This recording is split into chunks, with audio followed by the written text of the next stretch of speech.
شروع کرتا ہوں اللہ کے بابرکت نام سے جو دلوں کے بیت جانتا ہے، دیکھتی آنکھوں سنتی کانوں، ڈاکٹر ارشد جماعت کا سلام۔ یہ طارق عزیز صاحب کے قول قرار ہے۔ مجھے پتہ چلا ہے کہ وہ پاکستان کا محب وطن پاکستانی تھا اور اپنا تمام جمع پونجی وہ پاکستان کے قومی اثاثے میں جمع کروا کے وہ خالق حقیقی سے جا ملا۔ میں سلام پیش کرتا ہوں اس نگاہ کو جس نے اتنی بڑی قربانی دی۔ ایسے لوگ بہت بے شمار ہیں ہمارے ملک میں جنہوں نے وہ قربانیاں دی۔ آج میں صرف اور صرف ہیومن رائٹس ایشو پہ بات کروں گا، انسانی حقوق کی بات کروں گا۔ انسانی حقوق کی بات یہ ہے، آپ کسی شخص کو انڈر پریشر نہیں کر سکتے، آپ کسی شخص کو یرغمال نہیں بنا سکتے، آپ کسی شخص پر یک مش یونٹ مکھیوں کی طرح آپ اٹیک نہیں ہو سکتے۔ اگر اس پہ آپ وار کریں گے اور اس کو انڈر پریشر کریں گے، اگر اس کی ڈیتھ واقع ہو جاتی ہے، اس کے تمام ذمہ دار آپ لوگ ہوں گے۔ یہ انسانی حقوق کی بات میں کر رہا ہوں۔ مجھے ایک شکایات ملی، میں نے اس کو آبزرو کیا کہ اس معاشرے میں ہمارے ہیومن رائٹس پہ بہت سارے ایشو ہیں، بہت سارے محکمے یہاں پر موجود ہیں، کوئی عمل درآمد اس پہ نہیں کر رہے۔ اگر میں چائلڈ رائٹ کی بات کروں تو ہری پور شہر میں بچوں سے جبری مشقت لی جاتی ہے، اور ایسے بچے ہیں جن کے سر پہ سرپرستی نہیں ہوتی، وہ ان کے گھر کے اخراجات نہیں چلتے، اور وہ بچے کام کاج کرنے میں مصروف ہوتے ہیں۔ کبھی وہ ہوٹلوں پہ کام کر رہے ہوتے ہیں، کبھی ورکشاپوں میں ہوتے ہیں، کبھی جو مارکیٹوں میں ہوتے ہیں، کبھی اڈوں میں ہوتے ہیں، کبھی وہ شیشے صاف کر رہے ہوتے ہیں، کبھی وہ تسبیحاں اور ٹوپیاں بیچ رہے ہوتے ہیں۔ یہ سب چائلڈ رائٹ کی وائلیشن ہو رہی ہے۔ آپ کی غلطی کی وجہ سے، سیاستدانوں دانشوروں کی وجہ سے یہ ہیومن رائٹس کی وائلیشن ہوتی ہے۔ اسی طرح خواتین کے مسائل پہ میں جاتا ہوں، چاہے بیٹی ہو یا بیٹا ہو، باپ اور اس کے جو ماں باپ جو ہیں اس کو جبراً کسی چیز پہ مسلط نہیں کر سکتے۔ وہ خود باشعور پڑھی لکھی ہے، وہ اپنے مقاصد، اپنے ماں باپ کی عزت میں رہ کر اپنے فیصلے کرنے کی مجاز ہو سکتی ہے۔ کسی کو آپ انڈر پریشر نہیں کر سکتے، نہ کسی خواتین کو کر سکتے ہیں۔ اسی بات کو میں لے ایک چھوٹا سا میں آپ کو ایک دیتا ہوں۔ اتار اسٹیٹ کی بات کرتا ہوں، جہاں ملوں اور کارخانوں میں خواتین کام کر رہی ہیں، ان کے ساتھ کیا ہو رہا ہے آپ نہیں سوچ سکتے۔ آپ اس پہ آواز بھی نہیں اٹھا سکتے، آپ اس پہ جا کے بات نہیں کر سکتے، کیونکہ وہ آپ جا کے وہ لفافے لے کے آ جاتے ہیں۔ انسانی حقوق میں یہ بات صاف ہے، اگر چائلڈ رائٹ ہے، ہیومن رائٹس ہے، وومن رائٹس ہے، اور مزدور کی کوئی معاملات ہے، وہ انسانی حقوق کے ادارے میں اس کی کوئی گنجائش نہیں ہے۔ اب جو کمپلینٹ، جو شکایت تھی، میں ان والدین سے میں درخواست کرتا ہوں، اپنے بچوں کو اعتماد میں لیں۔ آپ کے بچے آپ کے سرمایہ ہیں، آپ کی عزت و آبرو ہیں۔ وہ غلط کام کرنے سے 1101 مرتبہ سوچتے ہیں کہ یہ کام کیا تو ہمارے والدین کی بےزتی ہو جائے گی، مگر والدین کی سب سے بڑی غلطی یہ ہے کہ بچوں پر جو ہے وہ نفسیاتی دباؤ ڈال رہے ہیں، اور معاشرے میں ان کو جو ہے آگے نکلنے نہیں جاتے۔ آج ہمارے اس ملک میں اگر بات کروں، دنیا کی بات کروں، ہمارے معاشرے میں عورت نے سب سے زیادہ ترقی کی ہے۔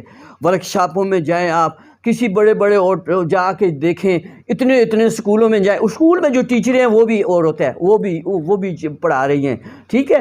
پھر بڑے ابھی بسوں کی بات کریں، فیصل موور ہے، ڈائیورس میں بھی خواتین کام کریں اپنی عزت کی محفوظ کرنے کے لیے، ان کا بھی ایک ضابطہ اخلاق کے ملک میں قانون موجود ہے۔ کوئی کسی کی جرأت نہیں ہے کسی عورت کی طرف کوئی آنکھ اٹھا کر دیکھے۔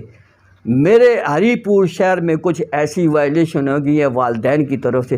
کیا آپ کو اپنے بچوں پہ ٹرسٹ نہیں ہے، بھروسہ نہیں ہے؟ آپ ان کی انرجی کو زمین بوس کر رہے ہیں، آپ ان کی نفسیات کو دبوچ رہے ہیں۔ یہ انسانی حقوق سے سب سے بڑی غلطی ہے۔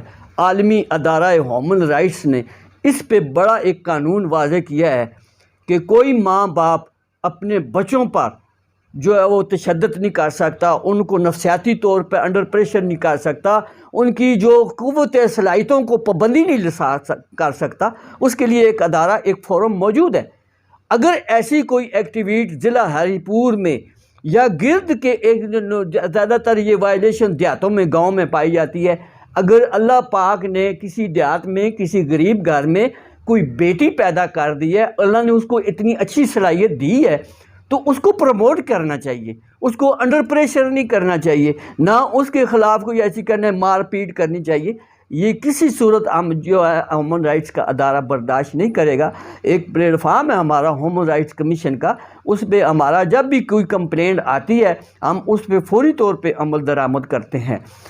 جو کمپلینٹ میرے پاس آئی ہے وہ ایک گاؤں کی ہے، ہری پور سے ملکہ ایک گاؤں ہے، اس کی کمپلینٹ ہے۔ کچھ دنوں پہلے ایک اسٹوڈنٹ تھی، کالج کی اسٹوڈنٹ تھی، باشعور اسٹوڈنٹ تھی، اس میں اتنا کانفیڈنس تھا، اتنی اسی نے میں خود متاثر ہوا ہوں کہ اس کی کانفیڈنس جو ہے وہ اس کو آگے منزلوں کی طرف ترقیاں دے گی۔ آج ہماری آرمی میں اگر ہے تو خواتین ہے، وہ آرمی جو چھاتہ بردار ہے، پیرا شوٹنگ کر رہی ہیں، پیرا گلائڈنگ کر رہی ہیں، اور وہ فلائٹ لیفٹیننٹ ہیں، جہاز اڑا رہی ہیں، اور انجینئرنگ ہے، بہت ساری صلاحیتیں ہیں۔ کون ہیں وہ یہ لوگ؟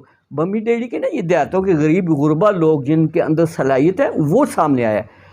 اگر ہری پور میں کوئی ایسا کیس ہے تو ڈائریکٹ ہمارے ساتھ رابطہ کریں، ہم انشاءاللہ اس کے لیے قانونی چارہ جو ہی موجود ہے، جو ٹیلنٹ ہے ہم اس کو باہر نکالیں۔ ہو سکتا ہے کہ اس جو اسٹوڈنٹس ہے، بی ایس کی آنر ہے، اسٹوڈنٹس ہے، وہ کر رہی ہے، کل وہ اس ملک کی بہت بڑی ایک سیاستدان بن جائے گی، ایک بڑا اہم کارنامہ ادا کرے گی، تو اس کی سوچ کو، اس کے دماغ کو، اس جذبات کو آپ دبا دیں گے تو وہ تو آپ کے لیے زندگی اور آخرت کا ایک عجیب نقصان پہنچے گا آپ کو۔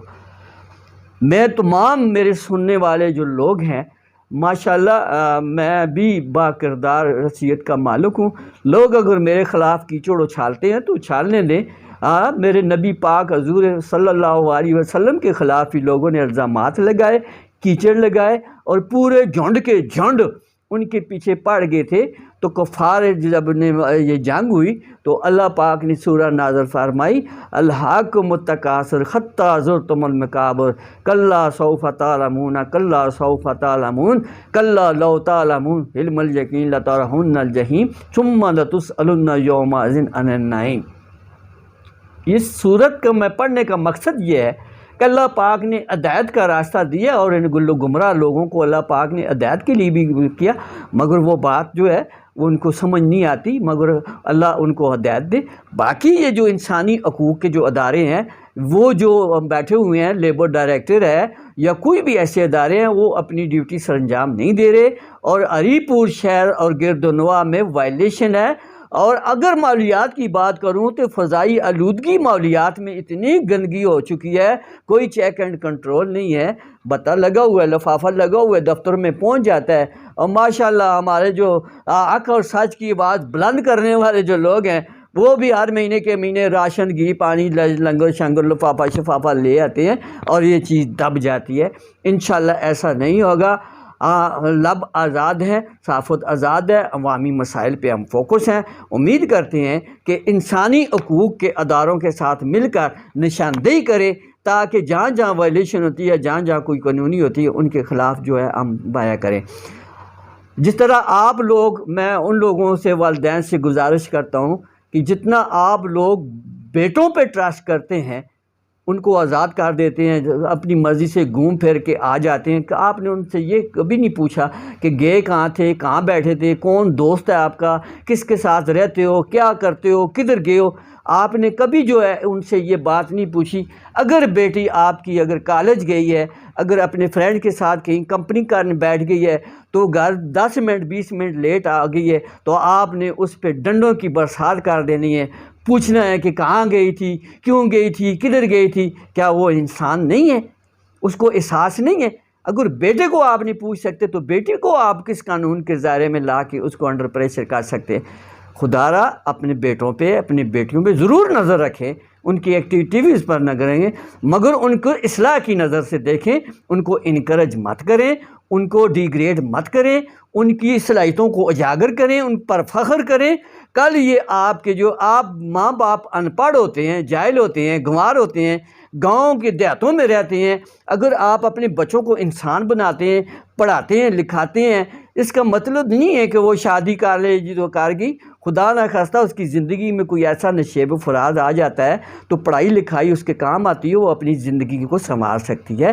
امید کرتا ہوں کہ میری یہ بات یہ ان لوگوں کے لیے ہے جو دیہاتوں میں رہتے ہیں، نااہل ہیں، جاہل ہیں، یا ان کی علم کم ہے، یا ان کی کوئی یہ چیز ہے، یہ غلط ہے۔ اس کو ہم سرے دست تسلیم نہیں کرتے، من اس کو ریجیکٹ کرتے ہیں۔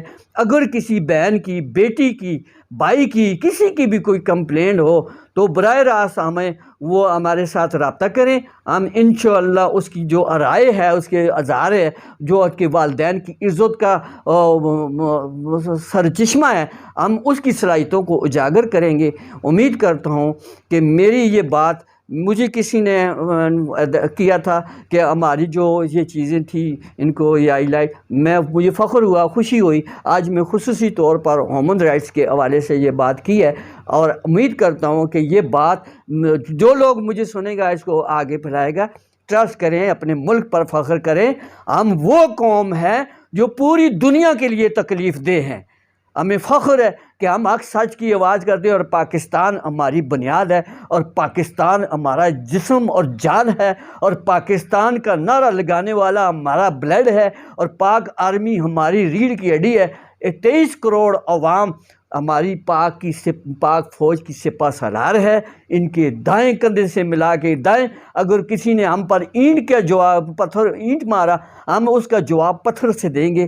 پاکستان کو، اپنے پاکستان کو، پیارے پاکستان کو پروموٹ کریں، منفی ہتھکنڈوں سے دور رہیں۔ کوئی بھی بندہ سوشل میڈیا پہ آ کے پاکستان کے بارے میں، پاک آرمی کے بارے میں، آئینی اداروں کے بارے میں بات کرتا ہے تو سمجھ لو وہ ہمارے ملک کا دشمن ہے، ہماری قوم کا دشمن ہے، ہمارے اس پرچم کا دشمن ہے۔ ہم کسی صورت برداشت نہیں کریں۔ ایک جان تو کیا ہزاروں جانیں اس ملک اور قوم پہ قربان ہے، ان شہیدوں پہ قربان ہے جنہوں نے وطن عزیز کی خاطر قربانیاں دی۔ آج تھوڑا سا میں جذباتی ہو چکا ہوں، کیونکہ مجھے پتہ ہے آپ میری بات سنیں گے اور آپ کو یہ لگے گا بندہ پاگل ہے۔ پاگل نہیں ہوں، الحمدللہ باشعور انسان ہوں، اور فرض کے راستے میں کاز کا نشان ہوں۔ سچی بات کرتا ہوں، لوگوں کو تکلیف ہوتی ہے اور ان کو عزم نہیں ہوتی، ان کی اپنی مرضی ہے، مجھے اس سے کوئی سروکار نہیں۔ اپنے وطن سے پیار کریں، اپنی ملک اور قوم کے بچوں سے پیار کریں، صلاحیتیں کریں، سائنٹسٹ بنیں، ایجادات کریں، تجربات کریں، اور ملک اور قوم کی نام روشن کریں، تاکہ ہمیں بھی فخر ہو کہ ہمارے آنے والی نیو جنریشن جو ہے وہ کسی مقاصد کے لیے آ رہی ہے۔ اگر مجھ تک کوئی بندہ رسائی کرے گا، میری تک کوئی اس کی پروموٹنگ ہوگی، انشاءاللہ میں اس کے ساتھ ہوں، اس کی آواز بنوں گا، اس کی طاقت بنوں گا، اور اس کے ساتھ رہوں گا، اور اسے دل سے پیار کروں گا، کیونکہ وہ پاکستانی ہے اور پاک فوج کا حامی ہے۔ اور پاکستان زندہ باد، قائد اعظم زندہ باد، پاک فوج زندہ باد، اور پاک فوج کے شہداء، پولیس کے شہداء، کمانڈرز FC کے شہداء، جتنے بھی ہمارے میڈیا کے شہداء ہیں، ان کو میں سلام پیش کرتا ہوں۔ السلام علیکم۔